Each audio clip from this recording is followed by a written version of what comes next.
News7 Tamil பொறுப்பும் பொது நலமும். முக அமைப்பு மாற்றத்திற்கான காரணங்கள்லாம் என்னென்ன, அதற்கு அளிக்கப்படக்கூடிய அந்த சிகிச்சை முறைகள்லாம் என்னென்ன அப்படின்னு சொல்றதுக்காக இன்னைக்கு டாக்டர் நாங்க எப்படி இருக்கணும் நிகழ்ச்சியில முக சீரமைப்பு நிபுணரான எஸ்.எம். பாலாஜி காத்துக்கிட்டு இருக்காரு. பார்க்கலாம்.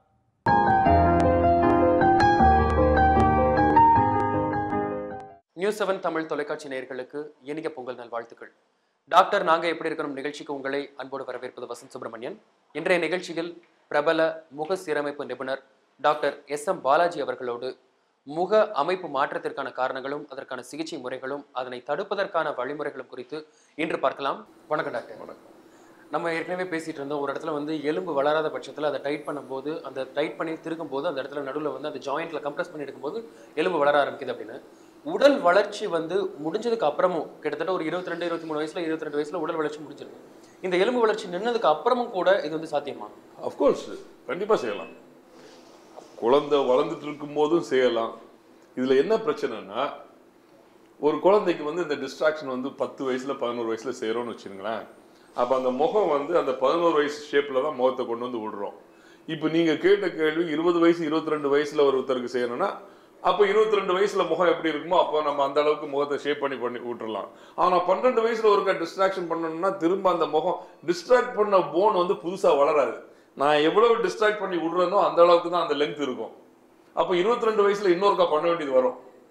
புரியுதா உங்களுக்கு? புரியுது. இப்போ காது இல்லை அப்படின்ட்டு காது, இப்போ ஒரு குழந்தைய கூட்டு வந்தாங்க, 2 காது இல்லை குழந்தைக்கு. அந்த குழந்தை என்ன கேட்கறான்னா, எல்லாரும் வாக்மேன் வச்சிருக்காங்க, எனக்கு மட்டும் வாக்மேன் வைக்க முடியலங்கிறான். அப்போ நம்ம காதை உருவாக்கணும். அவனுக்கு வயசு 7 வயசுல நீங்க காதை உருவாக்கும் போது அது 7 வயசு சைஸ்ல தான் இருக்கும். ஆனா அந்த காது வந்து திரும்ப வந்து நமக்கு 22 வயசுல இருக்கிற காது சைஸ்ல செய்ய முடியாது அந்த டைம்ல. ஏன்னா அந்த டைம்லயே கொஞ்சம் பெருசா செய்யலாம். ஆனா இப்போ அந்த குழந்தையுடைய சைக்காலஜி அஃபெக்ட் ஆகக்கூடாதுங்கிறதுக்காக இப்போ நாங்க ஏலியாவே சர்ஜரி செய்துடுறோம். ஆமா. இப்போ வந்து சரி, இப்போ வந்து நீங்க இன்னொரு இந்த கேள்வி கேட்டீங்க, என்ன வந்து 22 வயசுல வந்து இதே டிஸ்ட்ராக்ஷன் செய்யலாம். இப்போ இன்னொரு நியூ டெக்னிக்கும் இருக்கு இந்த மாதிரி எலும்பை வளர வைக்கிறதுக்கு. அதுக்கு பேர் தான் அந்த stem cell surgery or genetic engineering. Genetic இன்ஜினியரிங்ல நம்ம வந்து என்ன பண்றோம்னா, ஒரு பாதி தாடை எடுத்துடுறோம், இல்லை மேல் தாடை எடுத்துடுறோம். எந்த எலும்பை நம்ம அறுவை சிகிச்சையில ரிமூவ் பண்றோம், இல்லை ஆக்சிடென்ட்ல போயிடுச்சுன்னா நம்ம வந்து அதே மாதிரி ஒரு மெஷ் செய்வோம். ஒரு மெஷ், ஒரு ட்ரே, அந்த ட்ரே செய்து அதை ஃபிட் பண்ணிட்டு அதுக்குள்ள இந்த RHBMP அப்படின்னு ஒரு பவுடர் இருக்கு. இப்போ அந்த பிஎம்பியை நீங்க அந்த பவுடர் அந்த தாடையில் இருக்க டிஃபெக்ட் இருக்க இடத்துல வச்சிங்கன்னா அந்த இடத்துல ரத்தம் வந்துட்டு இருக்கு. ரத்தம் இருக்கு, பல திசுக்கள், பல செல்ஸ் இருக்கு. அந்த செல்ஸ் அவ்வளோத்தையுமே வந்து ஆஸ்டியோபிளாஸ்டா மாத்திரும். ஆஸ்டியோபிளாஸ்ட்ங்கிறது வந்து போன் ஃபார்மிங் செல். இப்போ பிஎம்பி பவுடரை வைக்கிறோம் அந்த இடத்துல, டிஃபெக்ட் இருக்க இடத்துல, அது வந்து அந்த செல்ஸ் எல்லாம் வந்து ஆஸ்டியோபிளாஸ்டா மாத்துது, புதுசா எலும்பு உருவாகுது. இதுதான். இந்த பிஎம்பி எங்க இருந்து வருது? ஏற்கனவே பாடியில இருந்தா தானே இருக்கும். ஆனா இந்த பேஷண்ட்டுக்கு தான் இல்லையே, எங்க இருந்து வருதுன்னு கேட்கலாம். அது நம்ம synthetic BMP available. Synthetic BMP எப்படி வருது? ஹியூமன் பிஎம்பி வேணுமே, என்ன நீங்க எது ஆடு மாடு பிஎம்பியா கொண்டு வைப்பீங்கன்னு கேட்கலாம். ஆமா, சிந்தட்டிக் பிஎம்பி, ஹியூமன் பிஎம்பி உருவாக்கலாம். எப்படி உருவாக்குறாங்க? அதுவும் திரும்ப நீங்க வந்து ஜெனட்டிக் இன்ஜினியரிங் தான். என்னன்னா, ஹியூமன் பிஎம்பி இருக்கு, ஹியூமன் ஜீன் ரத்தத்துல இருந்து எடுக்கலாம், சிவப்பு எதாவது எடுத்து ஃபாஸ்டா மல்டிபை பண்றது என்னன்னு பாத்தீங்கன்னா, ஈகோலைன்னு ஒரு பாக்டீரியா சொல்றோம்ல நம்ம, அந்த லூஸ் மோஷன், அந்த ஈகோலை வந்து ஃபாஸ்டா மல்டிப்ளை ஆகும். அதே மாதிரி யூட்ரஸ் இருக்கு பாருங்க, அதுல உள்ள செல்ஸும் ஒரு அனிமல் யூட்ரஸ்ன்னு பாத்தீங்கன்னா, நம்ம அந்த எலி, பெரிய எலி பாருங்க, சைனீஸ் ஹாம்ஸ்டர்னு சொல்லுவாங்க, அந்த யூட்ரஸ் செல்ஸை அதை கட் பண்ணி அந்த செல்லை வளர்க்குறாங்க. அந்த செல் இருக்கு பாருங்க, அந்த செல்லோட டிஎன்ஏல இந்த டிஎன்ஏ இன்ஜெக்ட் பண்றாங்க. நல்லா புரிஞ்சுங்க, செல்லே எந்த சைஸ், அதுக்குள்ள இந்த டிஎன்ஏ போய் அது வந்து பிஎம்பி, ஹியூமன் பிஎம்பியை உருவாக்குது. அது பவுடர் ஃபார்ம்ல நமக்கு வந்து அமெரிக்கால தான் கிடைக்குது. அதை நம்ம இம்போர்ட் பண்ணோம். அந்த பிஎம்பினால டிஸ்ட்ராக்ஷன் இல்லாம இன்னொரு வகையாகவும் நம்ம எலும்பை உருவாக்க முடியும். இது எலும்பு உருவாக்கும் முறை. எலும்பு உருவாக்குற முறையை பத்தி சொல்லிருந்தீங்க, தசை உருவாக்குற முறையை பத்தி சொல்லுங்க.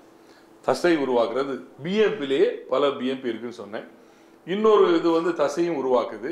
இல்லாமல் யூஸ்வலாக சாதாரணமாக தசை எங்கெல்லாம் ஆப்சென்ட் ஆகும் எங்கன்னு நீங்கள் பார்த்தீங்கன்னா, ஓகே இந்த இடத்துல இவ்வளவு தோல் இல்லை, தோல் இல்லைன்னொடனே பழைய காலத்தில் என்ன பண்ணோம், இங்கேருந்து தோலை ஷிஃப்ட் பண்ணோம், தொடையிலேருந்து தோல் எடுத்து வச்சோம். ஆனால் எதுவுமே மேட்ச் ஆகாது. இந்த கலர் வேற, நமக்கு வேண்டியது இந்த கலர் ஸ்கின்னு. இந்த கலர் ஸ்கின்னை நம்ம எப்படி ப்ரொடியூஸ் பண்ணுவோங்க தான் இப்போ தேவை நமக்கு. ஸோ இந்த இடத்துலையே ஒரு பெரிய டிஃபெக்ட் இருக்கு. இந்த இடத்துல நம்ம வந்து சதையை வளர்க்கணும்னா டிஷ்யூ எக்ஸ்பேண்டர்ஸ்னு சின்ன சின்ன பலூன்ஸ் அவைலபிள். நாங்கள் என்ன பண்ணுறோம்னா, அந்த பலூனை வந்து இங்கே ஓப்பன் பண்ணி இதுக்குள்ளே டனல் பண்ணி உள்ளே வச்சிடறோம். வச்சுட்டு அதாவது எவ்ரி டே ஒரு 2cc 2cc சலைனை இன்ஜெக்ட் பண்ணிட்டே இருக்கும் அந்த பலூனுக்குள்ளே. பலூனில் எப்படின்னா நீங்கள் இன்ஜெக்ட் பண்ணீங்கன்னா உள்ளே போகும் தண்ணி, ஆனால் வெளியே வராது. அந்த வால்வ் அப்படி இருக்கும்.